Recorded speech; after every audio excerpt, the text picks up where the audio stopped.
from the past is polarizing the present. A painting which hangs in the state capitol has Democrats and Republicans arguing over artwork. But labor unrest is really at the heart of this debate. Fox 6's Mike Lowe has some perspective in the political lowdown. Good evening. Democrats are sponsoring legislation that would remove a portrait of a past governor from the Assembly parlor. It all goes back to a fateful day 125 years ago. The seasons always change, but history, that tends to repeat itself. What we're living now is very reflective of what happened back in the 1800s. This memorial on a field in Bayview recalls one of the state's saddest moments. The workers at the rolling mills down here on the lakefront decided to join in the nationwide movement for the 8-hour day. It was 1886, and thousands of workers at this mill were ready to strike. Jeremiah Rusk called out the militia with the orders to shoot to kill. 7 men and 1 child were fired on and killed. This is where the 8-hour day was born.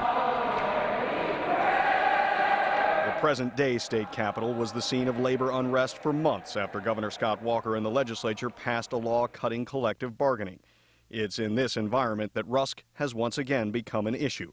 In the Assembly parlor, there are paintings of heroes and lawmakers, and there is a portrait of Governor Jeremiah Rusk. I would like to see that portrait gone and, replace it with something more appropriate. Democratic lawmakers say Rusk's portrait is an artistic affront to union workers and should be moved. It's a slap in the face to the hardworking middle-class people in the state. Republicans dismissed the debate, saying there are more important issues to deal with than the placement of a portrait. Obviously, I wouldn't support what this past governor did, but at the same time, I don't think I want to get back and re-debate every single president, every single governor, what they did wrong and right.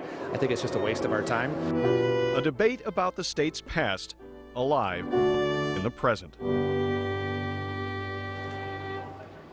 And Democrats say they've been trying for years to get the painting removed. It actually belongs to the State Assembly, not the Historical Society, so it cannot easily be exchanged for different artwork.